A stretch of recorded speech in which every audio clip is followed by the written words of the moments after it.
और आप सारे जो लेख देखिए दुनिया में छपे हैं, क्योंकि पाकिस्तान की जो एयरफोर्स थी उन्होंने बहुत ज्यादा ब्रीफिंग दी थी। हमारे यहाँ हमने बात ही नहीं करी है, बिल्कुल हमारी एयरफोर्स ने कोई भी ब्रीफिंग नहीं दी है। तो आपने कहा थोड़ा सा बेहतर है और चीन पूरी तरीके से पाकिस्तान के साथ है, तो ये भारत के लिए खतरे की घंटी है या भारत चीन और पाकिस्तान दोनों की कंबाइंड एयर डिफेंस का मुकाबला कर सकता है? नहीं, देखिए ये बहुत बड़े खतरे की बात है जो आप हमको असलियत समझनी चाहिए। और खतरा इस बात का है, मैं आपको बताता हूं, क्योंकि चीन उनके साथ खड़ा है, उनके पास सप्लाई जो है वो बहुत तेज आएगी पाकिस्तान के पास। तो इसका मतलब ये है लड़ाई की तैयारी वो जल्दी कर पाएंगे।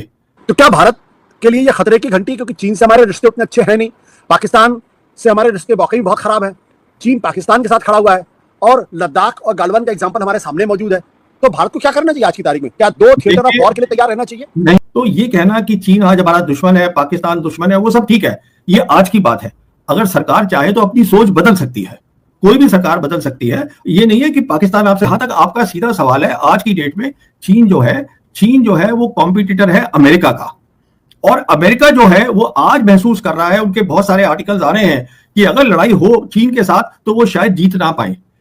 आपको लगता है भारत को चीन के साथ रिश्ते बेहतर करने चाहिए? और एक चीज और, अगर चीन युद्ध नहीं चाहता है तो चीन पाकिस्तान के साथ क्यों खड़ा हुआ है? क्योंकि अगर पाकिस्तान के साथ खड़ा हुआ तो फिर एक तरीके से हमारा दुश्मन ही हुआ। देखिए, आपका दुश्मन पाकिस्तान भी नहीं है, आपका दुश्मन सोच होती है हमेशा। आप कभी भी अपनी सोच को बदल सकते हैं अपनी, कि अगर आपका इंटरेस्ट है तो आपका दुश्मन भी दोस्त बन जाएगा, नहीं तो आपका दोस्त भी दुश्मन बन जाएगा। तो जैसे कहते हैं ना कि हर मुल्क को अपना इंटरेस्ट देखना होता है, दुश्मन कोई नहीं परमानेंट। तो नहीं, जंग तो हमको पहले भी नहीं करनी चाहिए थी। मुझे तो अभी तक ये समझ में नहीं आया, ये आपने हासिल क्या कर लिया? आप मुझे ये समझा दीजिए, क्या ये आतंकवाद रुक जाएगा? बिल्कुल नहीं रुकेगा, आप देख लीजिए। वो कोई डरा थोड़ी ना है पाकिस्तान आपसे। अगर उसके पीछे चीन भी खड़ा है तो वो डरा कहां है? तो कहने का मतलब ये है, आपने ये कर लिया, चलिए आपकी जो भी सोच है आपने कर लिया। आपने क्या हासिल किया? आपकी जो कमजोरी थी एयरफोर्स की, पहले बालाकोट में दिखी, अब दोबारा फिर अब दिख गई। चाइना ने पाकिस्तान को ताकतवर कर दिया। भारत ने ऑपरेशन सिंदूर करके पाकिस्तान को मजबूत होने का मौका दिया। आज पाकिस्तान हिंदुस्तान से आगे निकल चुका है। आज हिंदुस्तान पाकिस्तान का मुकाबला नहीं कर सकता, क्योंकि पाकिस्तान के साथ चाइना खड़ा है। हिंदुस्तानी मीडिया के ऊपर इसी तरह की बातें हो रही हैं। क्या बात की जा रही है पाकिस्तान को लेकर, हिंदुस्तान को लेकर, तो आज इसी हवाले से वीडियो है। चलते हैं वीडियो की तरफ, फिर करते हैं इसके ऊपर बात। एयर डिफेंस जो है, दोनों को कमजोरियां समझ में आ गई हैं एयर डिफेंस की। जो पाकिस्तान है उसकी सबसे बड़ी प्रॉब्लम क्या है कि उसकी ज्योग्राफी ऐसे लंबी है, तो उस ज्योग्राफी के कारण उसकी जितनी भी एयरफील्ड्स हैं वो 100 और 200 किलोमीटर के अंदर अंदर है। और जो मार है S-400 की, वो 400 किलोमीटर तक देख सकता है। तो वो सब रेंज में आती हैं। तो अब उन्होंने भी बात को समझ ली है। जैसे मैंने आपसे बताया, चीन खुल के सामने आ गया है। चीन के पास वो काबिलियत है जो अब वो पाकिस्तान को देगा, जिससे कि वो अपना डिफेंस जो है, एयर डिफेंस, उसको और तगड़ा करेंगे। तो ये बेसिकली दो मोटी मोटी बातें हैं। पहली बात है एयर वॉरफेयर, दूसरी है air and missile defence system, और तीसरी बात जो इतनी इंपॉर्टेंट मेरे को नहीं दिख रही है इस समय, वो है ड्रोन्स और लॉइटर ड्रोन्स। उसको बहुत उछाला जा रहा है, पर ये जो दो चीजें हैं वो तय करेंगी कि लड़ाई क्या होता है, नतीजा क्या निकलेगा जब होगी। जो ग्लोबली इस वक्त चर्चा हो रही है वो चीन के हथियारों को लेकर चर्चा हो रही है। उसमें कितना दम है? क्या ये किसी प्रोपेगेंडा का हिस्सा है, या माना जाए कि चीन ने एक नेक्स्ट जनरेशन हथियार बना लिए हैं जो यूरोपियन कंट्रीज के लिए और अमेरिकन के लिए चिंता का सबब हो सकते हैं, या उनके हथियारों की जो क्रेडिबिलिटी है उसको सवाल खड़े हो सकते हैं? देखिए, जो चीन का हवाई जहाज है और जो मिसाइल है जिसको हम बोलते हैं, उनका हवाई जहाज था J-10 और उनकी मिसाइल थी PL-15। अब आप खुद देख लीजिए, जो डेसॉन एविएशन है, जो रफाल बनाते हैं, जब हमने कबूला भी नहीं था कि हमारा कोई जहाज गिरा है, तो उसके स्टॉक प्राइस नीचे चले गए थे। और जो ये बनाते हैं J-10, उसके स्टॉक प्राइस ऊपर चले गए थे। और आप सारे जो लेख देखिए दुनिया में छपे हैं, क्योंकि पाकिस्तान की जो एयरफोर्स थी उन्होंने बहुत ज्यादा ब्रीफिंग दी थी। हमारे यहाँ हमने बात ही नहीं करी है, बिल्कुल हमारी एयरफोर्स ने कोई भी ब्रीफिंग नहीं दी है। तो उससे ये अच्छा, फिर जो फ्रेंच इंटेलिजेंस है उन्होंने भी कबूल लिया है कि हमारा एक जहाज गया है। फिर जो डेसो एविएशन है वो भी कबूल रहा है। अब अगर सब कबूल रहे हैं, इसका मतलब ये हुआ कि चीन का जो आज हथियार है वो मुकाबले का हथियार है वेस्ट के और नेटो के मुकाबले का। मैं तो ये कहूंगा उससे थोड़ा सा बेहतर है। आपने कहा थोड़ा सा बेहतर है और चीन पूरी तरीके से पाकिस्तान के साथ है, तो ये भारत के लिए खतरे की घंटी है, या भारत चीन और पाकिस्तान दोनों की कंबाइंड एयर डिफेंस का मुकाबला कर सकता है?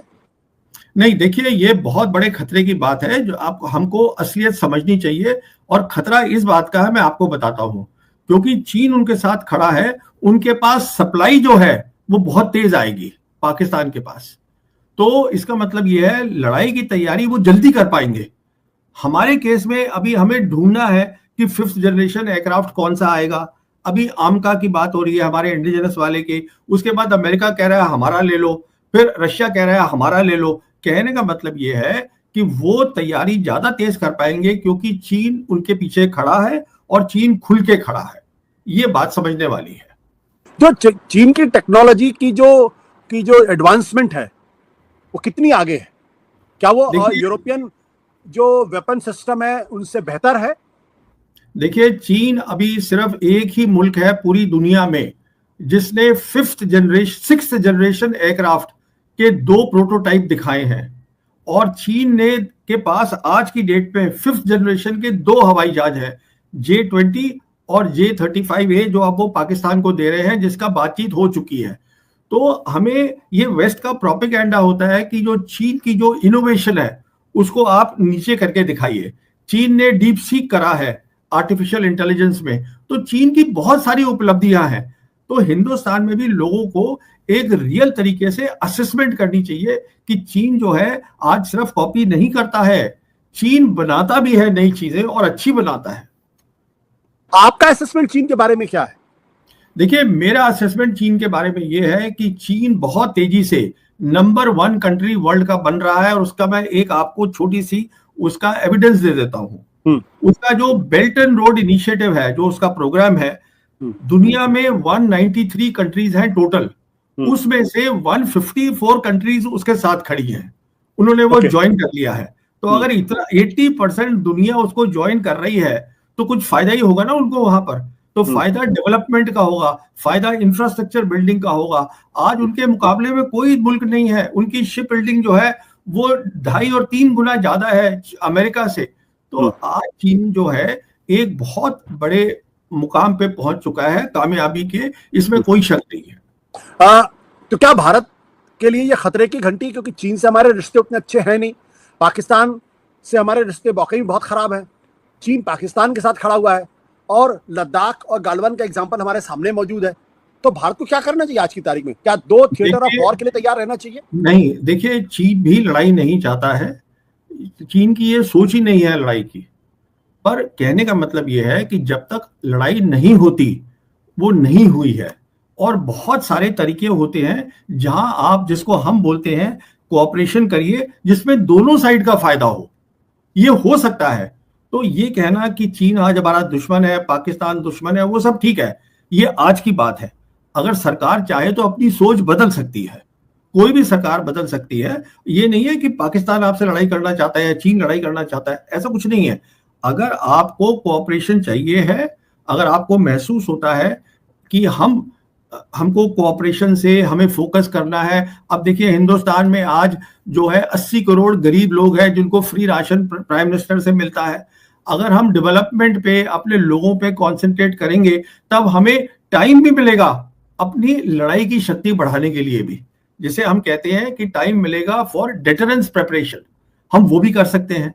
तो ये तो सरकार को फैसला लेना है कि वो करना क्या चाहती है। जहां तक आपका सीधा सवाल है, आज की डेट में चीन जो है वो कॉम्पिटिटर है अमेरिका का। और अमेरिका जो है वो आज महसूस कर रहा है, उनके बहुत सारे आर्टिकल्स आ रहे हैं कि अगर लड़ाई हो चीन के साथ तो वो शायद जीत ना पाए। इसी का कारण है कि जो अमेरिका है वो अपने और एलाइज को, जापान को, साउथ कोरिया को, फिलीपींस को, इंडिया को, उन सबको चाहता है कि आप भी हमारी उसमें आ जाइए। तो चीन देखिए आज की डेट में एक काफी बड़ी ताकत बन चुका है। आपको लगता है भारत को चीन के साथ रिश्ते बेहतर करने चाहिए? और एक चीज और, अगर चीन युद्ध नहीं चाहता है तो चीन पाकिस्तान के साथ क्यों खड़ा हुआ है? क्योंकि अगर पाकिस्तान के साथ खड़ा हुआ तो फिर एक तरीके से हमारा दुश्मन ही हुआ। देखिए, आपका दुश्मन पाकिस्तान भी नहीं है, आपका दुश्मन सोच होती है हमेशा। आप कभी भी अपनी सोच को बदल सकते हैं, अपनी फॉरेन पॉलिसी को बदल सकते हैं। तो पाकिस्तान जो है वो भी कहता है आप हमारे से पीस कर लीजिए। वो ये नहीं कह रहा है कि कश्मीर का इशू कल आप रिजॉल्व कर दीजिए, वो तो सिर्फ यही कह रहा है कि बातचीत शुरू करिए। तो बातचीत तो हम पहले भी शुरू कर चुके हैं। जब हमारे वाजपेयी प्राइम मिनिस्टर थे, जब मनमोहन प्राइम मिनिस्टर थे, उस टाइम पे बातचीत हो तो रही थी बैक चैनल। तो ये तो नीति होती है सरकार की, आप क्या करना चाहते हैं। आप आज अमेरिका जो है वो देख रहा है चीन को दुश्मन है ये मेरा, चीन उसको दुश्मन नहीं देख रहा है। अच्छा, अमेरिका क्यों देख रहा है चीन को दुश्मन? क्योंकि चीन जो है वो कामयाब हो गया है, इसलिए वो दुश्मन बन गया है। कि ये कैसे हो सकता है कि इतनी कामयाबी कर गया, इतने मुल्क जो है ग्लोबल साउथ के आज चीन के साथ खड़े हैं। तो कहने का मतलब ये है, ये सरकार के ऊपर होता है सोच बनाना, और फिर जब वो सोच बना देते हैं उसके बाद जो बाकी लोग होते हैं वो नैरेटिव बनाते हैं उसी तरीके से कि ये हमारा दुश्मन है, ये हमारा दोस्त है। ये आपका कोई दोस्त नहीं है, आपका कोई दुश्मन नहीं है, सब कुछ तो है वो आप ही का है। आपको तय करना है कि अगर आपका इंटरेस्ट है तो आपका दुश्मन भी दोस्त बन जाएगा, नहीं तो आपका दोस्त भी दुश्मन बन जाएगा। तो जैसे कहते हैं ना कि हर मुल्क को अपना इंटरेस्ट देख रहा होता है, दुश्मन कोई नहीं होता परमानेंट। सानी साहब, ये जो सीडीएस ने जो सिंगापुर में जाके कबूला कि हमारे विमान गिरे, भारत में भी तो कबूल सकते थे, नहीं, ये सिंगापुर जाने की क्या जरूरत थी? मैं आपकी बात से बिल्कुल सहमत हूं, पर मुझे ये लगता है, देखिए पहली बात तो ये सरकार का फैसला है। अगर उन्होंने कबूला है तो सरकार ने कहा होगा आप जाके वहां कबूलिए, अपनी मर्जी से तो किया है नहीं, ये पहली बात है। अच्छा, वहां पे जो था कोई और सवाल जवाब नहीं हुआ। अगर यहाँ पे ये कबूलते, अगर ये गोदी मीडिया पे भी कबूलते तो 15 मिनट के अंदर अंदर और सवाल खड़े हो जाते, तो वो थोड़ी बात भी दब गई। तो अब ये मेरी सोच है, पर उनको वाकई उनको हिदायत मिली है कि साहब आप वहां जाके कबूलिए। क्योंकि क्यों कबूलिए? क्योंकि अब ये बात छुप नहीं रही है, अब सारी दुनिया बोल रही है, तो कुछ तो कबूलना पड़ेगा ना। ये जो एयरफोर्स चीफ ने जो बात कही कि भाई समय पे हमको नहीं मिल रहा है, जो और बार बार भारत आत्मनिर्भरता की बात करता है, सेल्फ रिलायंस की बात करता है, मेक इन इंडिया की बात करता है, और अगर इंडियन कंपनीज अगर समय पे हमको नहीं दे सकती हैं तो उस कंप्लेन को आप कैसे देखते हैं? मैं कह रहा हूं जो एयर चीफ है वो बिल्कुल ठीक बोल रहा है। आज तक एयर चीफ जो है वो अपने अंदर की बात, क्योंकि he has suffered the losses, air chief ने सफर करे हैं ना, तो वो बिल्कुल ठीक बोल रहा है। वो परेशान है अंदर से, क्योंकि ये डीआरडीओ हेल कुछ नहीं कर पा रहा है, और इन्होंने आज तक कोई टाइमलाइन करी ही नहीं है। अब आप उसको कोई भी नाम दे दीजिए, आत्मनिर्भरता दे दीजिए। देखिए सीधी सी बात है, मैं सरकार से यही जानना चाहता हूं, आप मुझे ये बता दीजिए, आप अपनी रिसर्च और डेवलपमेंट में कितना फीसदी, कितना परसेंटेज डाल रहे हैं। जब आप कुछ रिसर्च कर रहे हैं तो बात समझ में आ गई। अगर आप बाहर से ही सामान ला रहे हैं तो वो पहले भी होता था, अब आपने उसको नया नाम दे दिया। अब हमारे पास ना तो अभी इंजन है, तो सब कुछ बाहर से ही तो आएगा। अब वो अमेरिका के बैठे हुए हैं कि साहब आप हमें अपना इंजन दे दीजिए 414। अब जब तक वो नहीं आएगा तो ये काम नहीं चलेगा, एलसीए का जो नेक्स्ट स्टेप है वो नहीं होगा। तो एयर चीफ क्या करेगा? एयर चीफ की समझ में आ रहा है कि पाकिस्तान के पीछे खड़ा है चाइना, और चाइना के पास सारा सामान है, वो उसको पकड़ा देगा। हमारे पीछे कोई खड़ा नहीं है, तो हमको इधर उधर ढूंढना ही है ना, जो हमारी इंडिविजुअलाइजेशन है। अभी देखिए, आत्मनिर्भरता एक बहुत अच्छा कॉन्सेप्ट है, पर ये पीस टाइम का कॉन्सेप्ट है। जैसे हम आप दोनों बात कर रहे थे, अगर सरकार ये फैसला कर ले कि मैं अभी हमें अगले 10 साल शांति चाहिए, हम डेवलपमेंट करेंगे, तो शांति आ जाएगी, ऐसी कोई बात नहीं है। ना चीन और ना पाकिस्तान आपको दुश्मन है। उस वक्त में आप आत्मनिर्भरता करिए। इन चीजों में टाइम लगता है, उसके अंदर आप पैसे लगाइए, सोच लगाइए, और एक प्लान बनाइए और काम करिए। अब आप लड़ाई कर रहे हैं और साथ साथ आत्मनिर्भरता की बात कर रहे हैं, वो कहां से होगा? यही तो बोल रहे हैं, और क्या बोल रहे हैं। तो आप भारत की डिफेंस प्रिपेयर्डनेस को कैसे देखते हैं? अजी साहब बहुत बहुत ज्यादा काम कर रहा है। आप एयर चीफ को ही सुन लीजिए, मैंने क्या देखना है, वो बोल ही रहा है खुलेआम। जब देखिए जो अगली लड़ाई होगी पाकिस्तान के साथ मिसाल के तौर पे, तो वो एयर वॉर होगी। अब आपका एयर चीफ ही बोल रहा है कि मुझे प्रॉब्लम है, तो अब मैं कौन होता हूं बताने वाला डिफेंस प्रिपेयर्डनेस? वो बोल रहे हैं कि नहीं है। बट सानी साहब, अगर पॉज हुआ है तो सीजफायर भी तो हो सकता है दोनों देशों के बीच में, क्यों जंग लड़े? तो नहीं, जंग तो हमको पहले भी नहीं करनी चाहिए थी। मुझे तो अभी तक ये समझ में नहीं आया, ये आपने हासिल क्या कर लिया? आप मुझे ये समझा दीजिए, क्या ये आतंकवाद रुक जाएगा? बिल्कुल नहीं रुकेगा, आप देख लीजिए। वो कोई डरा थोड़ी ना है पाकिस्तान आपसे। अगर उसके पीछे चीन भी खड़ा है तो वो डरा कहाँ है? तो कहने का मतलब ये है, आपने ये कर लिया, चलिए आपकी जो भी सोच है आपने कर लिया। आपने क्या हासिल किया? आपकी जो कमजोरी थी एयरफोर्स की, पहले बालाकोट में दिखी, अब दोबारा फिर अब दिख गई। अब आपका एयर चीफ परेशान हो रहा है, खुलेआम वो बोल रहा है कि मेरे पास वो नहीं है, हवाई जहाज नहीं है, ये लोग टाइम पे कोई काम नहीं करते हैं, डीआर। तो ये प्रॉब्लम्स है ना बहुत सारी। तो आपको ये सब और या तो ये हो ना कि अगर आपका एक डेलीगेशन गए हैं, इतने 29 डेलीगेशंस गए हैं, तो उससे हासिल क्या हुआ है? मुझे तो ये समझ में नहीं आया उससे क्या हासिल होगा। क्यों क्यों हासिल नहीं होगा? क्योंकि देखिए, जब 9/11 हुआ था तब अमेरिका ने कॉल दी थी कि साहब terrorism is the biggest threat, either you are with us or you are not with us. तो पूरी दुनिया की बात समझ में आ गई। अब आप अमेरिका तो है नहीं, टेररिज्म जो है उसकी कोई डेफिनेशन नहीं है, यूनिवर्सली एक्सेप्टेड कि पूरी दुनिया ने मान ले कोई कि टेररिज्म की ये डेफिनेशन है। आप ये देखिएगा कि इसके बाद कितने मुल्क आपके साथ खड़े हुए हैं, ये देखिए आप। तो अब आप ये अगर इसको आप समझना नहीं चाह रहे हैं और आप जा रहे हैं अपने डेलीगेशन वहां जाके कह रहे हैं कि पाकिस्तान आतंकवाद कर रहा है। अरे भैया, आतंकवाद जो होता है ये मिलिट्री प्रॉब्लम है, इसका हल मिलिट्री है। हल कैसे है मिलिट्री? अगर वो 34 साल से कर रहा है, 35 साल से कर रहा है यही काम, तो आपको 35 साल में अपनी सैन्य शक्ति बढ़ानी चाहिए थी कि उसको लगे अगर मैं करता रहूंगा तो मेरा नुकसान होगा। उसको वो लगा ही नहीं 35 साल। अब आपने जो मिलिट्री प्रॉब्लम थी आपने उसको पॉलिटिकल प्रॉब्लम बना दिया। वो दुनिया कहां मान रही है इस बात को? ये प्रॉब्लम है सर। क्या आपको लगता है कि भारत अलग थलग पड़ा है डिप्लोमेटिकली? ये आपसे ज्यादा, मेरे से ज्यादा आप जानते हैं। आप देख लीजिए कहाँ भारत पड़ा है, कितने लोग आपके साथ खड़े हो गए हैं। इजराइल खड़ा हुआ है और वो तालिबान में शायद बोल दिया, वो तालिबान भी उनके साथ चले गए। वो ट्राइलैटरल मीटिंग हो गई है चीन की और अफगानिस्तान की और पाकिस्तान की। और पाकिस्तान के साथ देख लीजिए आप कितने लोग। अच्छा, पाकिस्तान के साथ 3 है आज बड़ी बड़ी शक्तियां, चीन उसके साथ खड़ा है, ट्रंप ने कहा है दोनों के साथ, बल्कि उनका डेलीगेशन अभी गया हुआ है वॉशिंगटन। अच्छा, जो रशिया हमारा सबसे नजदीकी है उसने एक डील साइन कर ली है पाकिस्तान के साथ। अभी वो उनकी कोई वो मिल है, स्टील मिल है कराची के पास, उसको अब वो फिर से रिफर्बिश करेंगे जो सोवियत एरा की थी। तो सब तो उसके साथ दिख रहे हैं। तो ये तो हमें सोचना है कि ये क्यों हो रहा है। देखिए, ये एक बहुत सीरियस मामला है। लड़ाई जो जंग जो होती है वो मजाक नहीं होता है कि वो टेलीविजन के ऊपर चिल्ला दिया आपकी साहब हमने ये कर दिया, कराची घुस गए। ऐसा आप कहीं नहीं घुस रहे हैं। इसलिए एक मजाक नहीं है, इसमें बहुत ज्यादा देश का नुकसान होता है और जिंदगी का नुकसान होता है, पैसे का नुकसान होता है। हम दोनों गरीब मुल्क हैं, हमारी इकोनॉमी जो है करीबन 20-20 साल पीछे चली जाएगी। क्या हम ये चाहते हैं? नहीं। तो जी व्यूवर, ये थी वीडियो और आपने देखा कि यहाँ पर इंडियन सहाफ़ी ये बात कर रहा है कि ना तो चाइना हमारा दुश्मन है, ना पाकिस्तान हमारा दुश्मन है। हमारी सोच में दुश्मनी बढ़ी हुई है, हमें अपनी सोच बदलनी है। ये दुश्मनी खुद ब खुद ख़त्म हो जाएगी।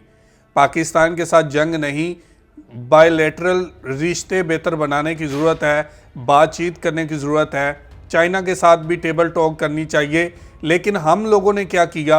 हम लोगों ने जंग के ज़रिए इसका हल निकालने की कोशिश की। आज चाइना और पाकिस्तान एकजुट हो चुके हैं और हिंदुस्तान के लिए बड़ा ख़तरा है। हिंदुस्तान अगर इसी ट्रैक पे चलता रहा तो आने वाला टाइम हिंदुस्तान के लिए अच्छा नहीं है। पाकिस्तान ताकतवर हो रहा है और ऑपरेशन सिंदूर के बाद पाकिस्तान की ताकत बढ़ी है, पाकिस्तान के हौसले बढ़े हैं और इंटरनेशनली सतह पे पाकिस्तान मजबूत हुआ है। आज देखें तो पाकिस्तान के साथ ईरान, सऊदी अरब, दुबई और चाइना, तुर्की, ये सारे ममालिक पाकिस्तान के साथ खड़े हैं।